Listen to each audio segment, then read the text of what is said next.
E no episódio de hoje, dos 20 aos 100k por mês na advocacia, porque o que te trouxe até aqui, talvez não te leve até as próximas bases. E antes de eu te apresentar, Tobias, eu quero pedir para a galera que está nos assistindo lá do YouTube, para te inscrever aqui no canal, te inscreve no canal, aciona o sininho ali para receber as nossas notificações sempre que a gente postar conteúdo novo aqui. E também dá um joinha para ajudar na propagação do conteúdo, para que esse conteúdo atinja mais pessoas. Faz essa gentileza para nós, porque hoje a gente está gravando uma série de episódios de podcast tentando trazer utilidade para a nossa comunidade aqui no YouTube e também para a galera lá do Spotify. Tobias, seja bem-vindo. Muito obrigado mais uma vez, Vinícius Nunes. Que honra, hein? Vambora. No episódio anterior, a gente falou sobre a jornada do advogado que está explorando ali o caminho do 0 aos 20k. 20. Né? E agora, beleza, o que te trouxe até aqui. E a gente falou no episódio anterior que justamente tu chega nos 20 e ali é aquele marco em que há uma dificuldade de tu passar para a próxima base, né? O marco da estagnação em virtude da sobrecarga do operacional. Né? E eu falei, cara, que o que te trouxe até aqui talvez não te leve até as próximas bases, porque eu conheço pessoas, e eu me incluo nesse grupo, de pessoas que conseguiram alcançar muito mais do que 20 mil reais por mês na estratégia de nicho exclusivamente. Tá? Mas a ideia aqui é que existem outros caminhos, outras estratégias, e a ideia sempre é fincar raízes cada vez mais profundas para que a gente não dependa de apenas um produto ou de apenas uma estratégia para sustentar a nossa advocacia. Então, beleza. Aqui, quando a gente fala de faturamento de 100k, quando a gente fala de faturamento 1 milhão anual, né, a gente está falando de estratégias um pouco diferente e a primeira delas é o posicionamento. Mas antes de falar de posicionamento, eu quero justamente trazer esse assunto que ficou para trás na nossa última live, que é o assunto da estagnação na primeira base ali. Quando a gente consegue alcançar 20 mil de faturamento, 30 mil de faturamento, normalmente, e quando eu falo isso, eu falo olhando para a galera que já alcançou, para a galera que faz parte do nosso ecossistema, que já chegou nessa base aí, a gente identifica uma dor comum, um problema comum, que é justamente a estagnação por conta da sobrecarga do operacional. Ou seja, a pessoa não está acostumada a trabalhar, não tem equipe ainda, e ela começa a faturar os seus primeiros 20 mil, 30 mil por mês, porque está conseguindo prospectar cliente, está conseguindo botar dinheiro para dentro, mas aí quando ela acorda de manhã cedo, tem 500 mil prazo para ela juntar e tem cliente para ela atender, ela acaba tirando o pé da venda. E eu quero que tu me diga assim, tua experiência profissional, Tobias, tu passou por isso? Eu passei por isso, foi a minha primeira dor, né? Tu tá falando aqui e eu tô relembrando exatamente o que acontecia. Porque é muito, muito legal o primeiro momento em que tu vê os leads chegando e os contratos se fechando, só que daí no primeiro mês tu fechou 10 contratos, né? Muito legal. No próximo mês, além dos 10 contratos que já estão na tua carteira, tu tem mais outros 10, 12, 15, porque tu vai melhorando a performance. E aí não são mais só 10, são 15. Então, o faturamento melhora, o número de clientes aumenta e o número de trabalho também aumenta, porque tu está colocando trabalho para dentro do escritório. Só que ele aumenta de forma desproporcional, sabe por quê? Porque tá, beleza, os 10 primeiros que tu fechou, ou tu vendeu parcelado, ou tu vendeu à vista. Então, tu já recebeu, vamos imaginar que tu tenha vendido à vista. Tá?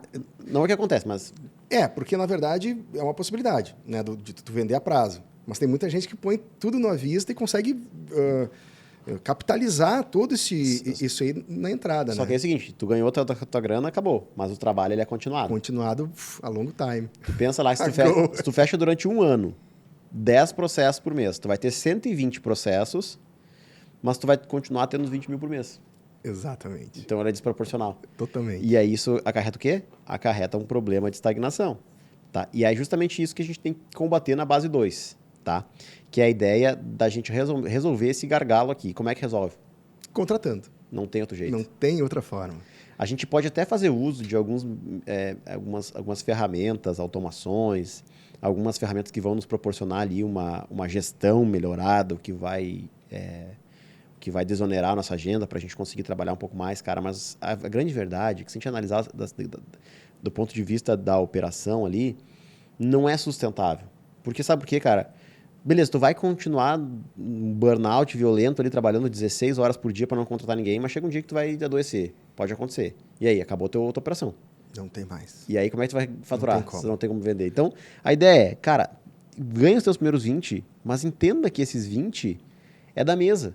Tu precisa colocar ali para contratar outras pessoas e para buscar aumentar esses 20 e outra, ao passo que aumenta esses 20, diminui também o teu esforço, que é o que a gente quer. A gente quer te colocar numa posição mais confortável, numa posição de maratona. Tu correu 100 metros livres, 100 metros raso até aqui, e agora tem que procurar o ritmo para continuar daqui até o infinito. E a tua posição ela tem que ser estratégica dentro da empresa. Então, por exemplo, vamos lá, o cara está tendo uma boa performance de vendas, né?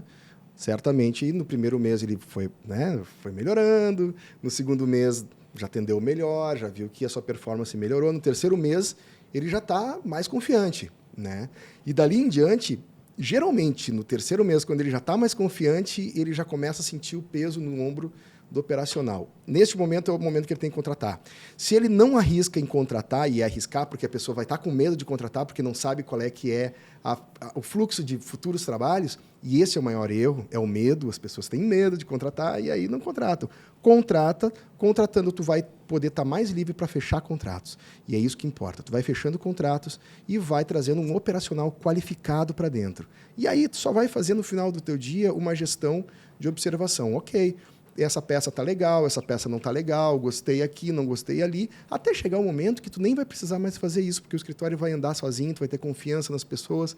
Então, há um processo gradativo, né, em que tu tem que aceitar que tu vai botar uma pessoa ali na tua empresa e ela tem um tempo de aprendizado, tu vai estar ali disponível durante aquele tempo, ele vai diminuir e vai te liberar mais tempo para te focar na venda. Chegou na venda, aí tem a próxima fase, né? Tem a próxima fase, mas deixa eu complementar isso que tu falou pelo seguinte, cara.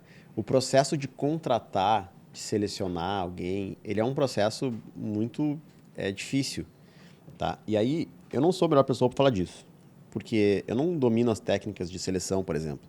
E a gente sabe que existem técnicas de seleção. Grandes empresas estudam e investem muito na ideia de trazer uma pessoa que tem determinadas características, porque aquelas características, diante de um estudo prévio, indicam que aquela pessoa vai desenvolver melhor aquela função ali. Cara, eu nunca tive isso.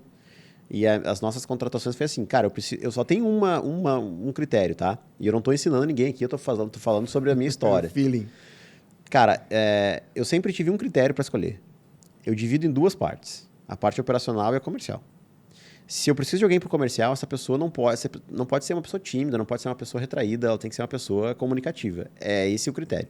Se a pessoa operacional, beleza, ela pode ser aquela pessoa que coloca o fone de ouvido e trabalha quieto, sem falar com ninguém, sem interagir com a equipe, tá tudo certo. Ela vai conseguir fazer a petição ali naquele prazo que ela tem. Se ela for muito de conversar daqui um pouco, e aqui, na minha total ignorância, e reconhecendo isso, daqui a pouco ela vai estar conversando sobre outros assuntos e não vai estar trabalhando do jeito que eu deveria trabalhar ali. Uhum. Mas a questão do comercial, a pessoa ser desinibida, ela é necessária, tá? Deve ter outros critérios psicológicos que as pessoas que selecionam, que são especialistas, os hunters, né? Eles analisam, mas na minha história, eu não tinha isso. A gente precisa tapar o buraco, trocar o pneu com um carro a 200 por hora, então contratava alguém e eu só olhava assim, cara, esse cara é comunicativo ou não? E como é que eu olhava isso? Eu olhava Facebook na época, né? Instagram também, dava uma olhada ali, ver se o cara saía em festa. O festeiro, para mim, é bom.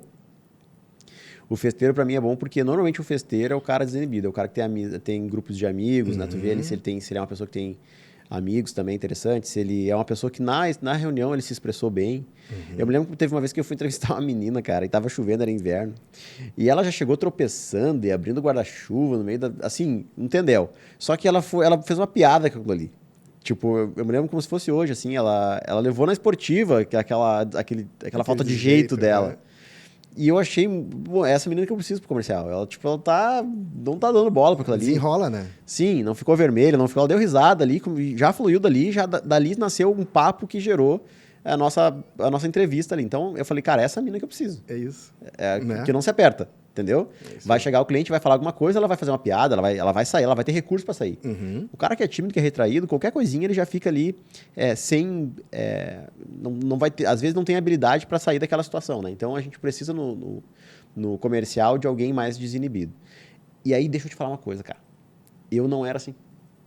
Não é possível, cara. Cara, Tu era tímido. Cara, eu era tímido. Tá, mas da onde... A dor ensinou a gemer? Como é que foi isso aí? Cara, eu me lembro da primeira vez que eu atendi um cliente. Eu já tinha, assim, só pra te contar uma parte, assim, da história, né? Quando eu entrei na faculdade, eu fiz um estágio, que foi um estágio que eu fiz lá no foro. E aí eu tinha um balcão no foro, eu atendia as pessoas ali, mas atendia de forma completamente retraída. Antes de trabalhar nesse estágio, eu tinha feito um período de trabalho em outras funções, que foi aquela época que eu fui para Santa Catarina e passei 3 meses lá trabalhando de garçom, trabalhando de... Mas beleza, naquela época eu também era retraído. E aí, cara, eu me lembro que eu fui trabalhar no escritório do meu primo e tinha lá, cada um tinha uma função e tinha uma pessoa que atendia. Tinha um cara que atendia, que era o Marcelo, ele atendia os clientes. E um dia o Marcelo não tava. E aí chegou um cliente. E aí o meu primo, cara, não gostava de trabalhar. Talvez não goste até hoje, mas ele é um cara bom, porque ele tinha gestão, ele era um cara inteligente, então ele não gostava de trabalhar que nem eu não gosto. Mas ele fazia a galera trabalhar para ele.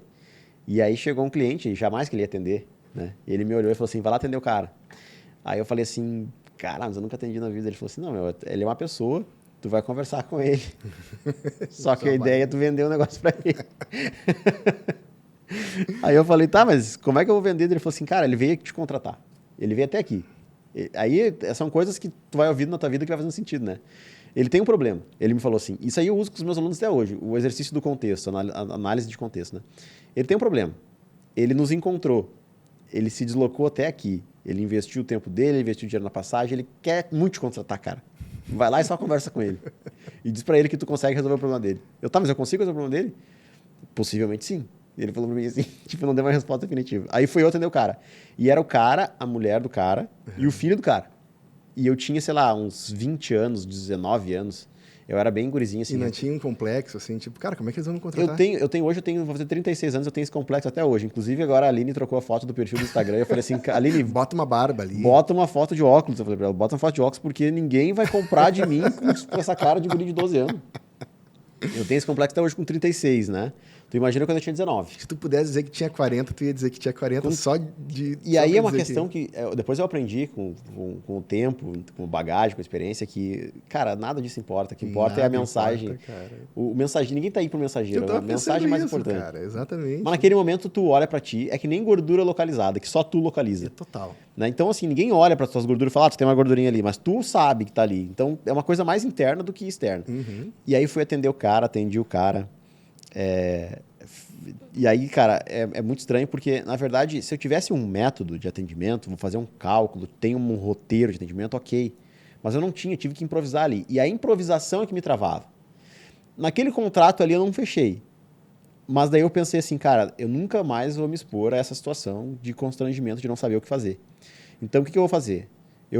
Quando eu for atender de novo, e eu sabia que isso ia acontecer, lendo a dinâmica do escritório, eu sabia que hora ou outra ia voltar para o atendimento, eu vou ter um método. Então, já que a gente trabalhava lá com bancário, era sempre a mesma coisa, o que eu vou fazer? Quando o cara chegar aqui, eu vou pedir essa e essa informação, eu vou fazer esse cálculo aqui, e eu vou dizer para ele isso. Então, eu meio que dei uma preparada no meu método ali.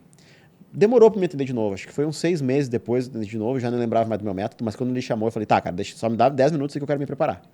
E aí fui lá, fiz um método que vou perguntar pro cara, aí eu já fui preparado para o atendimento, aí a sorte foi diferente. Então eu fiz perguntas, analisando o que os outras pessoas que atendiam faziam, e eu via, porque o escritório era pequeno, eu escutava eles atendendo, e eu via do que muito daquilo que eles perguntavam não fazia sentido. E aí eu perguntava para ele, por que tu perguntou isso? E eles não sabiam me explicar. Ou seja, não era uma técnica, ele simplesmente estava perdendo tempo ali. Então, o meu atendimento ele foi muito mais enxuto e foi preciso. O que também é interessante, fazer com que a pessoa dedique o seu tempo ali. Mas naquele caso lá, eram umas perguntas técnicas que simplesmente atrapalhavam. Mas assim, o que as pessoas que atendiam no escritório eram boas? Cara, e aí outra lição que eu aprendi com o tempo, né? Eles eram totalmente informais, cara. Tu ouvia eles atendendo o cliente, parecia que ele era amigo do cliente, cara. Parecia que ele já conhecia o cliente há mais tempo. Eu perguntava, tu já conhecia esse cara aí? Não, conhecia agora. Aí eu entendi, cara, porque quando eu cheguei lá nesse escritório, eu trabalhava de terno e gravata. Olha só. Formalidade, senhor, doutor, né? E aí eu vi, cara, não é por aí, meu. O cliente gosta da relação mais tete a tete, mais igual a ele, né? Se colocando em pé de igualdade com ele. E aí eu comecei a atender o cara, e eu sou bom nisso, depois eu descobri que eu era. Antes eu era tímido, mas aí eu comecei a conversar, me soltar. E aí, cara, é que fica o alento aqui para quem tá me escutando que tem esse problema de timidez. Vai passar 6 meses tu atendendo os clientes e tu vai te soltar. E tu vai começar a gostar de ti naquela posição ali. Porque tu vai ver que tu é uma pessoa legal. Tu era tímido, tu não era exposto à oportunidade, mas depois que tu foi, tu conseguiu desenvolver. E tu vai conseguir desenvolver. Todo mundo consegue. E eu consegui porque, cara, eu era duro de tímido, tá? Era de fato bem, bem assim, difícil eu falar com o cliente, colocar em situação de venda. E esse foi outro gatilho, né? Quando eu entendi que eu estava vendendo ali, e eu nunca gostei de me colocar como vendedor, até hoje eu procuro não vender. Eu dou uma informação que é relevante. E se tu quiser comprar, tu compra. Sim. E aí eu fazia isso também, eu consegui depois descobrir que isso se chamava gatilho do desapego, ou gatilho do desatachamento. Eu coloco a informação que é útil para o meu cliente, eu sei que é, coloco no caminho dele, e aí digo, cara, tá aqui, é nessas condições, tu quer, não quer. Eu nasci com isso e não sabia, viu? Eu tenho um gatilho do desapego... O teu é mais forte que o meu. Muito, muito, muito, porque eu realmente, eu coloco isso, o pessoal liga para mim, eu digo, cara, eu acho que nem é legal tu me contratar. Eu já vi tu falar assim, cara, eu nem sei se vou aceitar teu serviço, não sei se vou aceitar essa causa aí, então me faz assim, me liga daqui a 20 minutos. Eu já vi tu fazer isso. Já viu, né? E é mais ou menos isso, porque o que já vi tu atender o cliente de bicicleta andando passear com a tua filha. Tu lembra dessa? Lembro. O que aconteceu? Eu tinha um horário agendado, a pessoa ali estava organizada a reunião com o link e tudo, 5 para 6 horas da tarde, e eu com a Paola dando volta no meio do nada, ou eu atendo ou não atendo. E sabe o que foi mais incrível? Fechou. Ele também trabalhava com marketing digital, com a parte comercial. Ele era vendedor de uma empresa bem conhecida de marketing digital. E eu até falei para ele, cara, então tu conhece toda né, a sistemática da coisa. Desculpa estar aqui, velho, né? Mas a situação é essa. Acabei de ver aqui, decidi te atender. Fechamos o contrato e ele ganhou a liminar. Era uma IC e ele está com a carteira dele de volta. Então, a gente faz o ambiente, a gente tem que promover a solução, né? Exato. O que não pode parecer, cara, é às vezes, eu vou te tratar de qualquer jeito, porque eu não. Mas assim, quando tu leva pro lado da esportiva, que nem essa menina da entrevista fez, aconteceu, era um ambiente ali que ela não precisava falar nada. Eu entendi que ela tinha entrado de mau jeito ali, ela escorregou, ela tava chovendo, tava com guarda-chuva, era uma situação alguém toda... que andou quebrando o pé no meio da rua, quando foi abordado, eu fui no seguidor, né? Tem essa. Aí me lembrei de uma outra história, cara. Eu contei esses dias numa live. Uma vez eu quebrei meu braço, eu tava dirigindo. Pô, é bom nessas coisas, hein? Sim, eu me quebro toda hora. Eu sou muito desajeitado. Mas nesse caso não foi culpa minha. Eu não lembro qual foi o... acho que eu tinha passado na OB. Eu saí pra jantar com a Bianca pra comemorar. No meu caso, sempre o problema de quebrar meu pé foi a culpa da escada, também não foi minha. E aí, cara, na volta, era uma rua bem perto da minha casa. A preferencial era minha. E eu tava vindo, assim, era uma rua que subia e quando chegava lá no topo, ela fazia uma curvinha, assim, bem de leve, uma curvinha de uns 20 graus pra esquerda, assim. Então, ela era como se fosse, enfim, vai retinho, subindo, depois lá em cima fica plano e ela sobe um pouquinho pra esquerda, assim. E eu vinha uns 60 por hora. Era uma rua grande, a preferência era minha. E, cara, quando eu tô chegando lá no topo, eu vejo só 2 farol vindo, assim, contra mim, assim. O cara atravessou o sinal de pare na minha preferencial ali, e deu no meio do meu carro, deu na roda do meu carro da frente, assim, do lado da Bianca tá sentada do lado de lá. Só que aí eu perguntei pra ela, assim, tu tá bem? Ela falou assim, tô bem, e tu? E eu falei assim, eu tô com o braço quebrado. Ela, como é que tu sabe? Porque meu braço tava na direção, no impacto, ele quebrou, ele virou pra trás, assim. Aí eu falei, olha aqui. Aí ela olhou e meu braço tava quebrado. Aí, cara, eu fui pro hospital, fui atendido ali de emergência. Com toda tranquilidade, não meu braço tá quebrado, vamos pro hospital. Não, uma hora eu vou contar essa história. Foi um pouco mais complicado, porque o cara que bateu em mim, ele era lutador de jiu-jitsu. Se ele queria bater de novo. Só que era muito engraçado, cara, porque ele era mandado pela mulher dele demais, assim. Tipo, a mulher chegou e começou a xingar ele na frente de todo mundo, e ele era um baita de um cara e ficou ali... Enfim, história pra outra hora. O que acontece? Quando eu fui pro hospital... não sei como é que funcionava o sistema de prospecção desse escritório de advocacia, mas ele sabia que eu estava no hospital. Era de DPVAT. E aí, cara, no outro dia de manhã, eu cheguei em casa e já me ligaram. Me ligaram e falaram assim, olha, a gente trabalha no escritório, que a gente trabalha com o seguro DPVAT e tal, tu tem direito, a gente sabe que tu estava lá no Hospital Conceição, na emergência de Conceição ontem, por causa do acidente. Eu falei, caralho, como é que ele sabe disso? Fiquei pensando, deve ter conchavo com a faxineira, não sei o que aconteceu lá, mas alguém passou por ele a informação. Mas beleza, como eu estava interessado no seguro, eu não fiquei questionando muito isso. Claro. Só que daí ele combinou uma reunião comigo, né? Depois, esse cara tinha um carro adesivado, ele me pegou em casa, ele me levou lá em Novo Hamburgo, eu moro em Porto Alegre, me levou em Novo Hamburgo, no escritório deles. Lá em Novo Hamburgo tinha um médico dentro do escritório, tinha uma fila de gente para fazer exame o laudo lá, ele fez o laudo, eu ganhei a ação, inclusive. Deu tudo certo. Só que aí, cara, primeiro eu marquei uma conversa com ele no meu escritório de advocacia. Eu não era advogado ainda, isso foi em 2016. Eu tinha passado na OAB e era esse o motivo da comemoração. Mas eu trabalhava no escritório que tinha um monte de advogado. Tinha eu, tinha meu sócio, tinha a esposa dele, tinha o irmão dele, tinha um monte de advogado. E o cara não sabia que eu era advogado. E aí ele foi lá para fazer a reunião comigo, e quando ele chegou lá, que ele viu que eu era escritório de advocacia, ele, opa, o que eu tô fazendo aqui, né? Porque ele também não era advogado. Ele era um captador. E aí, cara, o escritório era pequeno, ele tinha 32 metros quadrados e era um ambiente só, assim, tipo, tinha um monte de advogado e ele no meio, ali, que nem um réu numa audiência. E ele explicando, todo mundo olhando. Foi dificílimo pra ele, mas ele era um cara que tava acostumado a fazer aquilo ali. Sim. Então não ia se apertar. Tu teve esse feedback dele depois? Não, na hora. Não, tu viu? O vendedor, ele tem esse recurso. Ele fala assim, bah, gurizada, eu tô me sentindo meio que no julgamento. Mas ele falou assim, mas eu não vou me apertar. Eu sei o que eu tô fazendo aqui. Daí ele pegou e foi, entendeu? E ele pegou aquele movimento, aquela dinâmica, daquela circunstância e colocou em favor dele, velho. Ele vendeu o que ele tinha que vender ali. Por quê? Porque ele tinha segurança. E é isso que paralisa a galera que ainda não tem esse hábito de vender que nem eu não tinha lá atrás. Quando eu comecei a atender e me expor a diferentes tipos de questionamentos, me expor a diferentes tipos de abordagem, me expor a diferentes perguntas ali, situações, eu comecei a ficar cascudo naquilo ali. Então nada mais me apertava. E tem uma outra história antes de entrar num tema de fato aqui. Cara, quando eu abri o escritório em 2012, um amigo meu me indicou um cliente. Me indicou um cliente por uma ação de...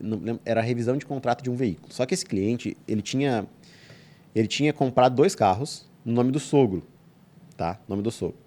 E aí ele ia entrar com a ação no nome do sogro. Eu falei, cara, eu só posso entrar no nome se o teu sogro concordar. E ele, cara, beleza, mas o meu sogro não sai de casa. Tu tem como vir aqui para explicar para ele? Eu falei, tem. E aí eu peguei, como ele precisava de dinheiro, precisava de contrato, falei, vou lá, onde é que tu mora? Daí ele me falou o endereço, era na cidade de Natal, Viamão. E era num bairro, cara, pobre de Viamão, numa vilinha, assim. E eu fui lá, né, cara? Fui entrando naquela ruazinha de chão batido, assim, lá embaixo, passando a pontezinha do córrego ali. Com medo já. Eu falei, meu, se eu não morrer aqui, tá tudo certo. E aí eu fui lá e, quando eu cheguei lá, tinha uma reunião familiar, assim, me esperando. Tinha umas 15 pessoas sentadas numa garagem, assim, na parte externa, sentadas em uma cadeirinha ali. É a minha hora, é agora. Aqui vou sair com uns 10%. E eu falei, cara, explicar pra uma pessoa, pensei que eu ia conversar com o sogro dele lá, e eu, mano, beleza. Mas agora dar uma palestra pra 15 pessoas ali, eu com a cara de guri de novo, aquele complexo, né? Mas, cara, eu fui lá e falei, e deu um tumulto, um não concordava com o outro, eles começaram a brigar entre si. Cara, moral da história, eu tava preparado ali porque eu sabia o que ia fazer, eu fazia aquilo ali há bastante tempo, sabia quais eram as perguntas, sabia responder tudo que eles pudessem vir a me questionar. E eu fui bem ali e fechei o contrato, tá? Fechei 2 contratos, que eram 2 veículos, fechei 2 contratos. Então, deu certo. Mas é a questão de tu te expor a um determinado volume de atendimentos para ti ir ganhando confiança. Musculatura, que nem academia, a gente vai pra academia. Agora tu resumiu e matou. E é isso. É isso aí. É que nem academia, tu vai ficando mais forte a cada dia que tu treina. Né? Não tem. E eu acho que a gente tem que partir para onde que a gente quer chegar, né? Que é dos 20 aos 100K, né, Vini? Isso, mas só para finalizar... tudo isso, todo esse assunto começou de quem contratar para destravar a estagnação. Exatamente. É porque o tema vendas ele é central para conseguir chegar no 100. E aí, só para finalizar, então... É por isso que é importante essa parte. Contrata alguém que tenha recurso, que seja uma pessoa que já tenha passado por essa exposição. Por quê? Porque tu no teu negócio com 20 mil reais de faturamento, tu não tem tempo para expor essa pessoa a uma sessão de treinamento. Ô Vini, vou te fazer uma pergunta que eu tenho certeza que as outras pessoas também querem saber, muito embora eu saiba a tua resposta. Tem que ser advogado que tu tem que contratar para o comercial? Não. Por que não? Vamos lá, vamos pegar lá na advocacia dos anos 70, né? Tu atendia, quem é que fazia triagem lá no escritório? Era a secretária. Sim, secretário. Não era o advogado. E a OAB nunca se importou com isso. Tu não vai estar dando ali informações técnicas demasiadamente de um caso altamente complexo que vai a júri. Não, cara. Nesse tipo de situação a que a gente está falando, é matéria que tu vai ver todos os dias ali. É uma triagem que tu está fazendo. Né? Então, assim, essa pessoa que vai fazer o primeiro atendimento não precisa ser um advogado. E depois, claro, vai ter que ter a revisão tudo do advogado como técnico que vai assinar aquela causa ali, né? Vai ser o responsável técnico para aquela causa ali. Então não precisa ser advogado. Muito bom, porque eu acredito que a pessoa precisa ter um perfil e não necessariamente o advogado, geralmente, quando vai atuar na posição da venda, ele coloca a tecnicidade muito forte neste momento. Enquanto não. Ali, neste momento do atendimento, o lado técnico dele tem que ser só uma ferramenta para viabilizar o fechamento do negócio, né? Então, ali tu vai verificar se existe, tecnicamente, condições para resolver o problema. Pronto. Tu vai treinar, cara. Tu vai treinar. Então, não ser advogado ajuda muito, né? Eu vou te dar um exemplo. Eu já fiz uma cirurgia num médico em que as perguntas de triagem quem me fez foi a secretária dele. Né? Claro que depois chegou um momento do atendimento, e tem que ser assim no escritório de advocacia também, que ele foi lá e analisou e falou comigo e tudo mais. Mas quem me atendeu inicialmente foi a secretária dele. Tá? Por quê? Porque era um procedimento que ela estava acostumada a fazer, um procedimento dermatológico, era a extração de um sinal que eu tinha. Estava acostumado a fazer, ele fazia 500 mil daquilo ali por dia, vai ser o médico que vai perder o tempo dele atendendo a mesma coisa, dizendo qual é o remédio que tem que tomar, qual é o jejum que tem que fazer, né? Como é que funciona, quais são as possíveis... Ela que me atendeu, a secretária. É uma fórmula, né? E eu fui lá reclamar no CRM, o CRM sabe disso porque é um procedimento comum disso aí, né? Agora, beleza. Agora, antes de fazer o procedimento, o médico me chamou e falou, cara, vai funcionar assim. A secretária já te explicou ali, os riscos são esses. Vai ser um procedimento que vai demorar tanto tempo. Ele falou comigo em 2 minutos, porque eu já estava preparado, já estava feito triagem com a secretária dele. Exato. E esse sistema é um sistema que se faz no hospital, mas daí tu usa técnico de enfermagem, enfermeiro, tem todo esse procedimento. A mesma coisa no hospital. Vini, agora sim, falando objetivamente, a pessoa já está dentro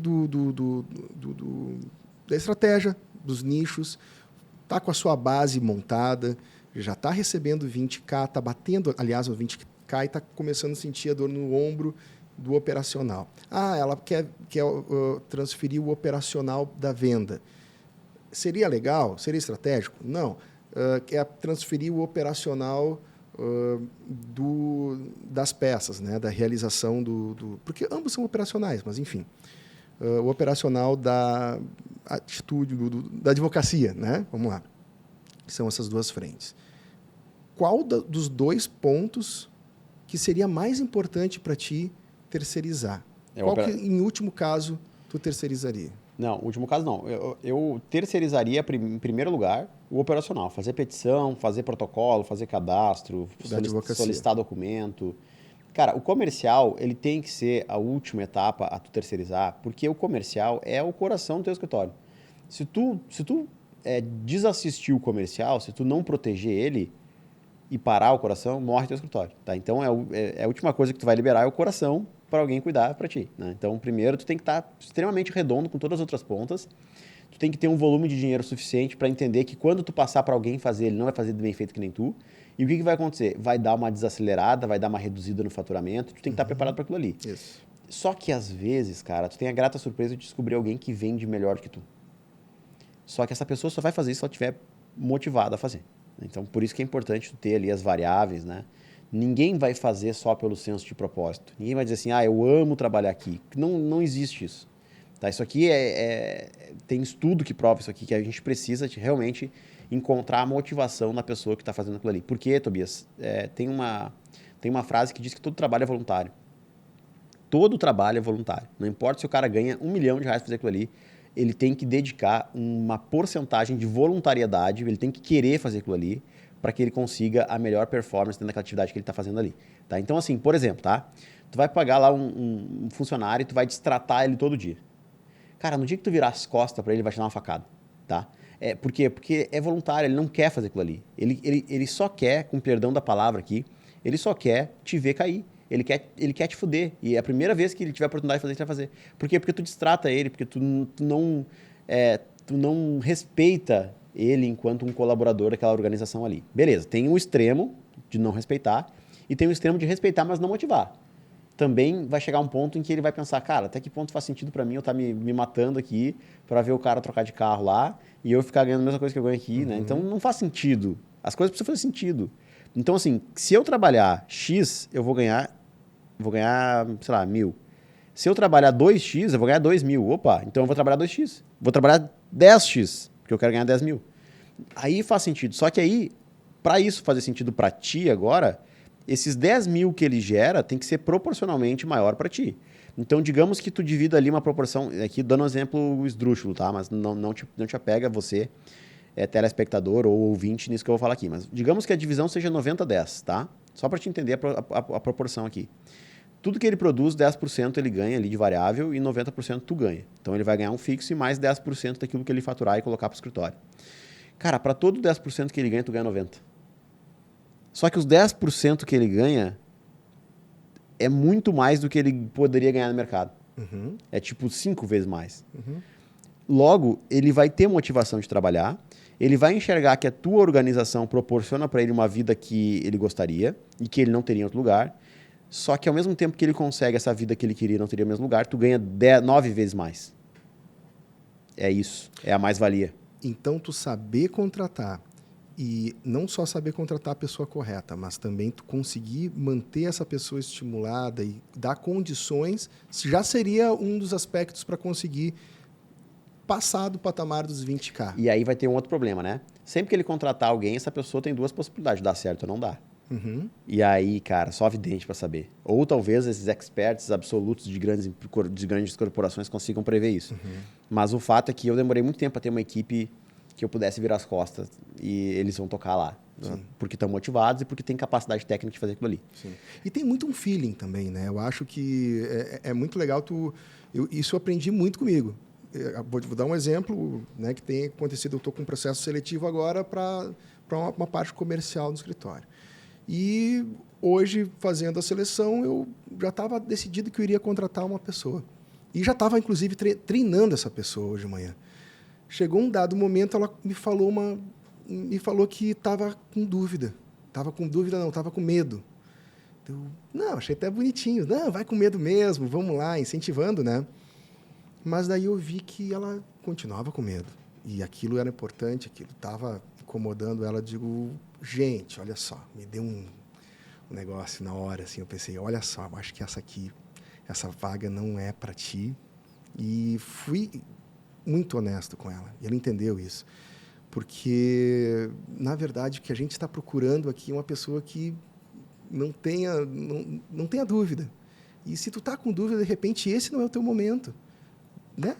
As portas continuam abertas, mas eu acho que esse momento não é o momento dela. E, às vezes, as pessoas precisam passar por um processo de amadurecimento ou de... Não que eu diga que essa pessoa não era amadurecida, mas de amadurecimento do seu sentimento em relação ao negócio. Ela tem que aprender a técnica do teu produto para vender, tudo bem. Mas ela tem que vir pronta já no sentido de eu sei vender, eu não tenho medo de pessoas, eu não tenho medo de pegar um telefone e ligar, eu não tenho medo de pegar um WhatsApp e incomodar 10 vezes. Isso aí tem que vir dela, né? E a não ser que tu tenha tempo e tenha recurso para treinar alguém. Ou seja, tu já tem uma pessoa oficial da vaga, tu já tem uma cobertura e tu está treinando uma terceira. Ela vai ter tempo. Agora, na posição que a galera que está nos 20 não tem esse tempo. Ele tá vindo ali para tapar buraco. Né? Tem que ser rápido. E qual seria a outra estratégia, além de contratar bem, além de, enfim, transferir o operacional e começar, claro, evidentemente, fazer um controle de qualidade disso, mas é gradativo. O que mais a pessoa precisaria fazer para conseguir atingir os próximos patamares? Sempre vai ser um equilíbrio entre prospecção e entrega. Sempre. Não importa qual jogo tu joga. Se vai ser o jogo do 0 aos 20 ou dos 20 aos 100. Sempre vai ser prospecção e entrega. Quando a gente está falando de estagnação dos 20, a gente está falando de problema de entrega. Tu resolveu já, tu aprendeu a prospectar. Mas tu só não prospecta mais porque a entrega está sendo um gargalo. Tu precisa resolver aquilo antes de tu conseguir investir mais para prospectar mais. Sempre vai ser um jogo de prospecção versus entrega. E a grande jogada, é que ao mesmo tempo que tu vai resolvendo esses problemas de prospecção e esses problemas de entrega, tu vai fazendo isso com a mentalidade de colecionar clientes, sempre. A ideia é tu agregar novas pessoas aqui e tu ter tempo para lidar com essas pessoas para fomentar novos negócios na tua carteira. Aí, cara, como é que a gente vai fazer então, né? Se a gente já resolveu esse problema, a gente precisa resolver esse problema para a gente bater 100K. A gente precisa contratar a equipe. A gente precisa acertar a mão pelo menos numa pessoa. E aí, Tobias, tem aquele velho ditado que faz sentido demais, tá? Contrate lento e demita rápido, tá? Se tu viu que a pessoa não é a pessoa que tu procura, tu não tem o direito de mantê-la ali, tá? Primeiro porque tu vai roubar o tempo de vida dela. Mais cedo ou mais tarde ela vai sair e vai ter perdido aquele tempo ali contigo. Segundo, que tu não tem recurso para sustentar aquela pessoa ruim no teu escritório. Tu precisa de alguém bom. Então, contratou, Ah, mas ele vai me aliviar porque eu não aguento mais. Sabe quando tu tá mergulhando e tu vai lá no fundo da piscina e aí quando tu vai subir, que tu chega, tu consegue... Quando tu emerge, tu pensa assim, cara, se eu tivesse mais um palmo eu não chegaria. Só que tu chegaria. É porque tu tem aquela sensação de que tu tá ali. Quando tu contrata uma pessoa, tu tá emergindo na piscina e pensa assim, cara, ainda bem que ele contratei agora, porque se fosse semana que vem eu não ia aguentar. E, na verdade, tu vai, tá? Tu vai aguentar o tempo que for.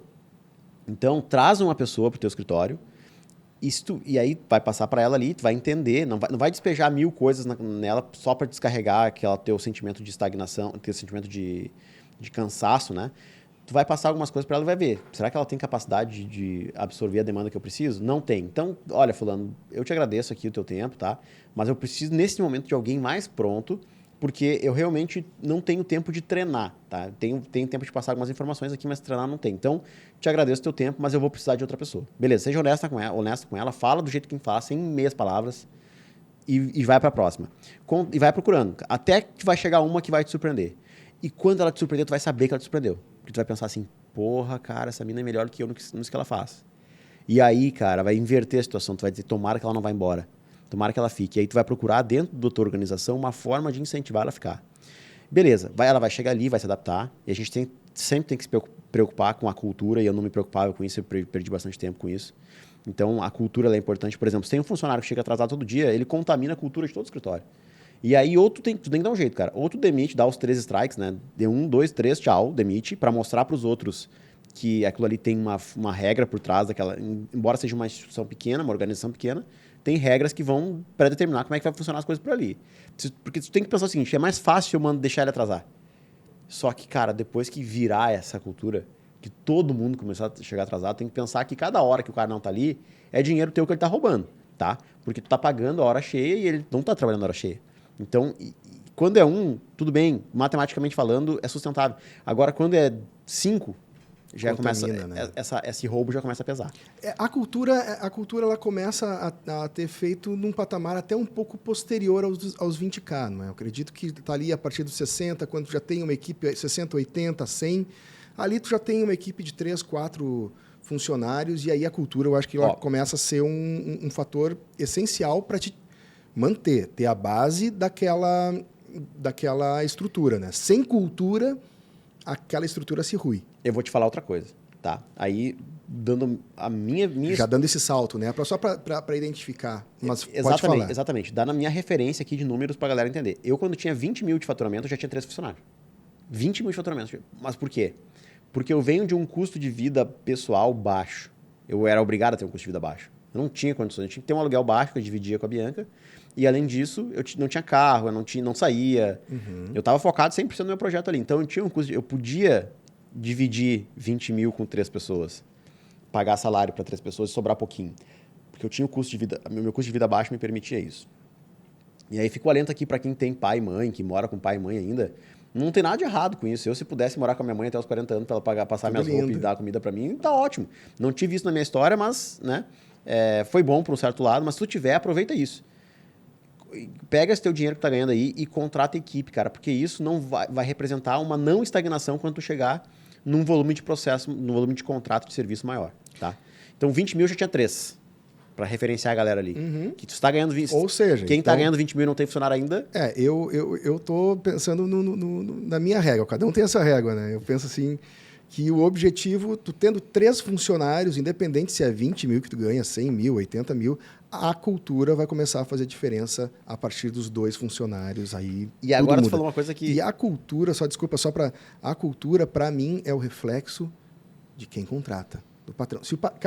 Se a pessoa, se o advogado central ali não é um exemplo nesta cultura, com certeza, não vão ser os funcionários que vão puxar a cultura.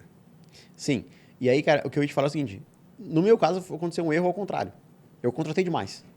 Chegou um momento que eu olhei pra minha equipe e falei assim, cara, tem um monte de gente ociosa aqui, cara. Será que esse daí... Eu perguntei pros líderes ali, né? Já tinha alguns líderes. Cara, será que esse cara é importante? Sim, tem 2 dias do mês que tem um pico aqui. Eu falei, tá, mas peraí. 2 dias do mês tem um pico. Nos outros 20, ele fica aqui olhando pra parede, é isso? Não, a gente vai, nos dias que tiver pico, a gente vai trabalhar até mais tarde. A gente vai pagar hora extra, a gente vai achar um jeito justo de fazer isso. Mas não vou botar 2 pessoas aqui. Sim. Até porque não vou estar sendo justo com ele, não vai crescer aqui dentro. E aí, beleza, a gente fez uma primeira limpa, assim, né? E depois a gente foi crescendo e de novo esse erro foi cometido, porque eu sempre pensei a contratação, galera que tá me escutando agora, é a forma mais fácil parece ser a forma mais fácil de resolver o problema. Tudo tu contrata. Verdade... Tem um probleminha aqui, vou contratar alguém pra fazer isso. Não, não é assim, cara. Tu tem que pegar e tentar otimizar ao extremo os recursos que tu tem ali. Tu tem que contratar, mas também não pode cometer o erro de contratar. E a gente vai voltar num outro esquema, viu? Contratar também é vender. Porque a pessoa que está entrando na tua empresa, ela tem que comprar a tua empresa também. Isso é o vestir a camiseta. Se tu vende a tua empresa e a pessoa entra achando que, tudo bem, eu preciso trabalhar lá, mas não só o preciso, eu quero. É um propósito estar lá, porque eu gosto de estar ao lado, por exemplo, do Vinícius Nunes. Ele é um cara que eu vejo que tem um potencial de crescimento muito grande. Estar ao lado desse cara, para mim, vai ser muito importante. Essa percepção, para mim, ela é fundamental para que eu continue em um longo período numa parceria com alguém. Eu acredito que a mesma forma é o funcionário. E eu queria que aqui também, já a gente se encaminhando, tu pudesse relacionar para a gente, bem objetivamente, quais são os principais aspectos que tu acredita hoje que a pessoa consiga, que o advogado consiga estar no patamar de 20K por mês e partir para o patamar de 100K por mês? Qual é resumidamente, a trajetória que ele precisa escalar? Aí, só complementando o que tu falou ali dos vender o plano, né? Resumindo o que tu falou ali, a ideia é vender o plano para o funcionário, já que ele não tem plano de carreira, tu não tem como oferecer para ele, vender o plano. E eu me lembro que uma vez eu fui contratar uma galera, falei assim, cara, o que impede da gente ter uma mesa de sinuca aqui? Total, né? A gente pode ter o que a gente quiser, cara. Aqui vamos fazer uma forma de... Mas aí, por que eu falei isso? Porque eu já tinha um sistema de prospecção ativo, porque já tinha fluxo de clientes entrando no meu escritório, e eu cheguei lá e falei assim, cara, se eu invisto hoje X mil reais e tenho tantos clientes aqui, a minha ideia é aumentar esse investimento para tanto, depois para tanto, depois para tanto, para ter aqui tantos mil reais de faturamento aqui, e desses tantos mil de faturamento eu vou te direcionar X% para a equipe, então tu ganha tanto, hoje tu vai ganhar vezes 10 isso aqui. Aí ele olhou e falou assim, caralho, é bom demais, tem um plano concreto, tem uma plausibilidade, como que tu vai realizar aquele plano ali, e além disso, tem a possibilidade futura da gente ter uma mesa de sinuca aqui, uma TV com PlayStation. Cara, é aqui que eu quero trabalhar, vende meu plano. O que eu preciso para faturar 100 mil reais? Cara, eu preciso, como eu falei, equilibrar a prospecção e entrega. Só que a prospecção, aqui a gente faz de uma maneira diferente. A gente vai agora utilizar uma estratégia de posicionamento, estratégia de criação de conteúdo e propagação de conteúdo. Então, tem que ter uma constância. Eu gosto sempre de falar do conteúdo matriz, né? Tu faz um artigo para um blog, em texto. Esse mesmo conteúdo que tu fez em texto, tu vai fazer um vídeo dele e vai colocar no YouTube. Esse mesmo vídeo que tu colocou no YouTube, tu vai fazer cortes dele, vai colocar no Reels, no TikTok, no Kawaii, vai propagar esse teu conteúdo em diversas fontes, né? E tu não vai só fazer isso. O mesmo blog que tu colocou lá, o mesmo artigo que tu colocou no teu blog, tu vai colocar no LinkedIn, que é outro artigo de texto, tu vai fazer o mesmo post que tu fez no Instagram, colocando de forma resumida aquele artigo com uma foto, né? Tá na legenda do Instagram, tu colocou de forma resumida o artigo, colocou uma foto, vai colocar também no Facebook. Então, tudo isso tu consegue compartilhar em várias plataformas. Mas não só isso, tu vai impulsionar esses teus posts para impactar mais pessoas. E com isso, com esse posicionamento constante ao longo de 1 ano, 2 anos, 3 anos, tu vai conquistar algo chamado autoridade. Quando tu conquistar algo chamado autoridade, tu vai te credenciar a cobrar mais pelos teus honorários, porque a galera já não quer mais contratar qualquer advogado. Como tu tem autoridade, eles estão te seguindo há algum tempo, eles estão vendo os teus artigos há algum tempo, eles estão vendo os teus vídeos já faz algum tempo, eles querem contratar o Tobias. E aí, como eles querem contratar o Tobias, e como todo mundo quer contratar o Tobias tem uma agenda só, ele vai dizer o seguinte, cara, eu atendia 20 pessoas e cobrava R$1.000. Agora, velho, eu quero atender 5 pessoas e quero cobrar R$10.000. E outra, daquelas 20 pessoas que vinham no meu funil, 5 delas têm condições de pagar R$10.000. E essas 5 que eu quero. Tá? Então, eu vou ganhar mais. Antes eu ganhava 20, agora eu vou ganhar 50 e eu vou trabalhar menos. É isso que o posicionamento de médio e longo prazo vai te gerar, tá? A valorização dos teus honorários. E outra coisa, Tobias, a gente fala de nicho. Nicho é um produto que tem uma característica específica. Ele tem um ticket mais baixo e por ter um ticket mais baixo, tu precisa de um volume de processo para te conseguir ver dinheiro. Aqui, a gente vai tentar, para bater lá os 100K por mês, pensar em colocar algum produto de high ticket na nossa prateleira. O que é high ticket, Vini? Produto acima de 10 mil de honorários eu considero high ticket, tá? E aí vai ter produto de 1 milhão, mas aí 10 mil reais já considero high ticket. Então, dentro da estratégia dos nichos? Dentro da estratégia... Não, fora da estratégia de nicho, tá? Por exemplo, aqui eu posso pegar uma trabalhista. Eu sempre falo mal do trabalhista, agora fala bem. Como eu já tenho um nicho me sustentando e eu já tenho uns 20 mil de faturamento ali, agora eu posso me dar o luxo de atuar com uma ação no êxito. Agora eu posso esperar 6 meses porque eu já tenho renda no meu escritório. Então eu vou esperar 6 meses atuando para o trabalhista. Por quê? Porque na trabalhista, vamos pegar a trabalhista dos bancários, por exemplo, eu consigo me credenciar e receber um valor de 30 mil de honorários. Então não tem problema de eu vou esperar 6, 7 meses para começar a ganhar 30 mil. Quando ganhar lá, aí fica mais fácil ainda, porque eu já estou tendo uma segunda fonte de renda. Tem a primeira que é os nichos, tem a segunda que é meu produto de área de especialidade. Posso trabalhar com divórcio, se for da área de família, por exemplo, que a gente estava falando aqui antes, que já é um produto de ticket um pouco maior. Posso trabalhar com direito criminal, né? Quem é apaixonado pelo direito penal aí pode atuar com essa área e também vai cobrar um valor mais alto, porque vai trabalhar com autoridade. As pessoas vão procurar esse advogado especialista e que é autoridade naquele ramo para trabalhar com aquilo ali. Pode trabalhar com direito de saúde, aí buscar direito médico, representar interesse do médico em procedimentos administrativos ético-disciplinares do CRM, representar médico em ações envolvendo responsabilidade civil, lá por erro médico. Então, tu pode te posicionar aí beliscando os produtos de high ticket. Tu já tem o nicho, já estou partindo do pressuposto que tu já tem os nichos rodando ali, que tu já tem 20 mil de faturamento. Agora a gente vai beliscar os 100. E para ganhar 100, cara, tu vai ter que trabalhar bem mais do que tu trabalhou para ganhar 20. E aí envolve constância de produção de conteúdo. Então, o que eu disse aqui, Tobias? A gente precisa ter, em primeiro lugar, uma fonte de prospecção. A gente tem que trazer prospecção, e aí a prospecção aqui vai ser através do posicionamento, do impulsionamento de conteúdo, e com a produção constante de conteúdo. A gente precisa fazer o seguinte, e tu que está me ouvindo e tu quer uma receita, faz 500 vídeos no YouTube aí. Vai postar vídeo 3 vezes por semana, tá? Quando tu chegar no 50º aqui, sei lá como é que fala 500, tu vai ser autoridade em qualquer assunto que tu for falar isso. Se tu quiser falar sobre, que nem eu vejo lá às vezes vídeos, né? Da galera falando sobre carro, da galera falando sobre, sei lá, qualquer coisa, meu. Não sei, um exemplo aqui, sobre celular, sobre iPad. A galera que faz 500 vídeos falando sobre o iPhone, ele vai ser uma autoridade no assunto iPhone. A galera que fala 500 vídeos falando sobre a caneta Bic, ele vai ser especialidade, autoridade em caneta Bic. Então pega um conteúdo qualquer aí que tu gosta e faz 500 vídeos, 3 vezes por semana, não falha um. Tá? Coloca lá e te dou certeza que quando chegar no final, tu já vai ter aprendido como é que faz o melhor vídeo, tu vai ter aprendido qualidade de vídeo, tu vai saber o que o YouTube valoriza, o que o YouTube não valoriza, tu vai aprendendo ao longo dessa jornada. Quando tu chegar lá no 50º, lá, sei lá como é que fala isso, tu já vai ser expert em vídeo do YouTube, tu já vai saber exatamente o que teu público gosta, o que ele não gosta, o que dá like, o que não dá. Tá? Então tu vai aprender isso. E esse caminho é o caminho do crescimento. E aí, aliando isso com uma venda de produto high ticket, tu vai só crescer, cara. E a ideia é essa. É equilibrar a prospecção e entrega. E tu vai fazendo isso ao passo que tu vai lidando com desafios de gestão, como contratar, quanto que pagar, como é que tu vai fazer para organizar os teus processos internos. São gargalos que tu vai ter que resolver no médio e no longo prazo. E tem algumas pequenas estratégias que são muito legais, muito embora a gente já esteja com o nosso tempo estourado.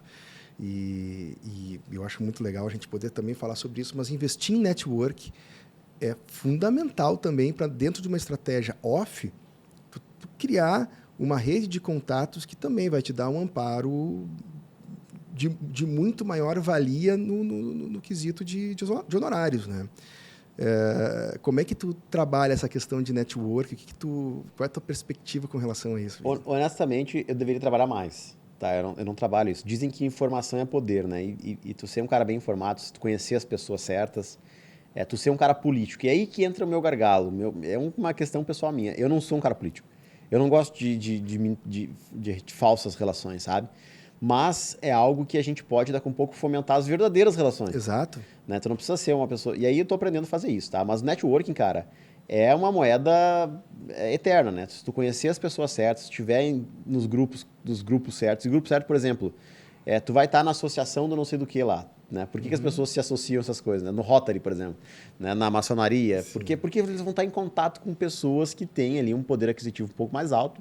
E se essas pessoas um dia precisarem de alguma solução, tu vai estar ali do lado dele, comungando com ele, jantando com ele. Então, ter vida social ele também envolve network, né? Hoje em dia nós temos os grupos também, os grupos fechados, as mentorias. Eu sempre falo das mentorias, né? Eu compro muita mentoria e eu conheci grandes pessoas nessas mentorias. E essas pessoas me geraram receita, ainda que de forma indireta. Né? Então, a gente tem que estar sempre se colocando em contato e fazendo conexões para se expor a oportunidades. Vinito, nas tuas lives de manhã, são algumas que eu consigo acompanhar, tu analisa diversas sugestões de nicho, né? E para quem consegue acompanhar, qual é o horário? 7h32 a 7h52, é isso, né? Sim. Para quem conseguir te acompanhar nesse horário, vai ter um ganho muito grande, porque eu acredito que ainda dentro das estratégias do nicho, é possível tu alcançar o 100K, mesmo sem nada disso, apenas com uma condição diferenciada. Tu criar o teu próprio nicho.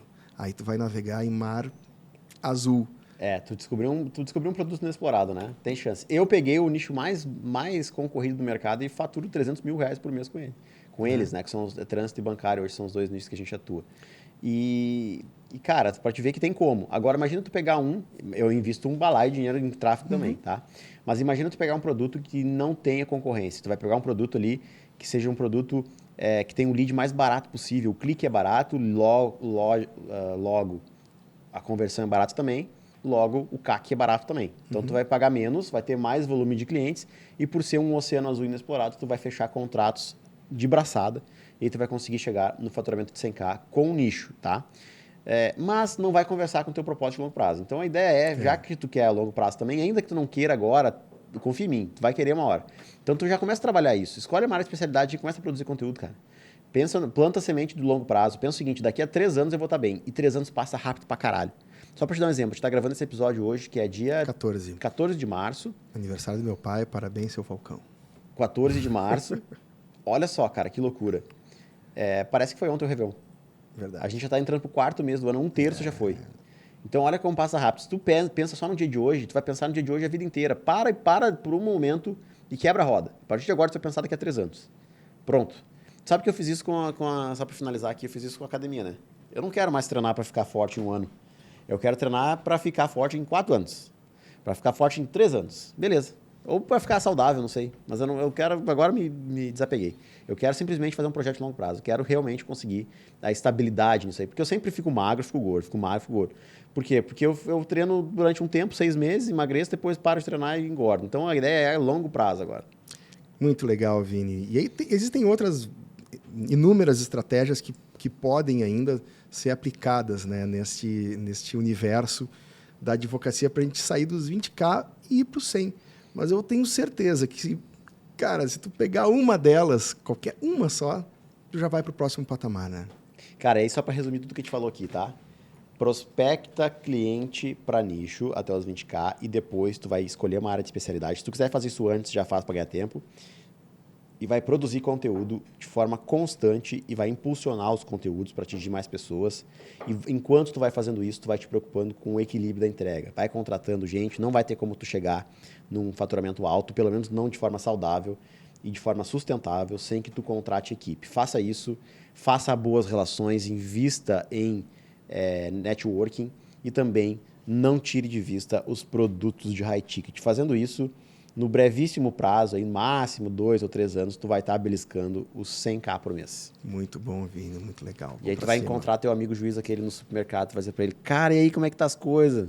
Ele vai dizer, tá bem. Tu vai dizer, eu também. Coisa boa, e vai ficar aquele silêncio no ar e todo mundo vai saber o que tá acontecendo ali, tá? Tu ganha 5 vezes mais que ele. Tá, mas é isso. Eles fazem piada de nós, né? Eles vão fazer deles também. Então, tô brincando. Aos juízes que estão estudando isso, tenham o meu respeito. É só uma brincadeira. Simbora, então. Cara, 30 segundos para finalizar o podcast. Esteja sempre à mesa correta. Eu acho que esse é o recado. É isso aí. Esse foi o nosso episódio do Advogado 20cast de hoje. E a gente se vê no próximo. Tenham todos uma boa semana, um bom mês, um bom ano. Tchau, tchau.